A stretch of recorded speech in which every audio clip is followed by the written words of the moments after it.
એ કાકા સરકારી નોકરીમાં લાગી જો. એ કરે 3 સરકારી નોકરીમાં હોહરવા નીકળો. વાહ બેટા વાહ. આવે અંદર બી. લો મોઢું મીઠું કરો. એ કરે 3 સરકારી નોકરીમાં છે ને ડોક્યુમેન્ટ વેરિફિકેશન કરાવવાના છે. કેમ 3 લે એ કરે 3 જ હોય ને તો જ ગામનાને ખબર પડે ને કે ફલાણાના છોકરાએ 3 સરકારી નોકરી પાસ કરી. હે તો જ ગામમાં વટ પડે. જો બેટા તે 3 પરીક્ષા પાસ કરી એ માટે તને કોટી કોટી વંદન. તારી મહેનત ને સલામ છે. પણ તારે જવાનું હેમાં છે ઈ તો મને કે. જવાનું સીસીએ ગ્રુપ એમાં જ હોય ને. તારું પાક્કું જ છે ને એમાં? અરે કાકા 101% પાક્કું જ છે આપણું. તો પછી આ બીજી 2 એક્ઝામ છે એમાં કાકા વેરિફિકેશન કરાવીને હું ઘરે પાછો આવતો રહી. બેટા તું ભણ્યો પણ ગીણો નહીં હો.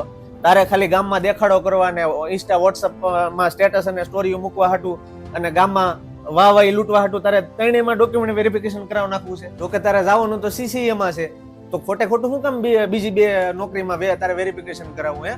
બેટા તને ખબર છે તું જે નોકરીમાં વેરિફિકેશન કરાવ નાખ પછી એ જગ્યા તારી ફિક્સ થઈ જાય.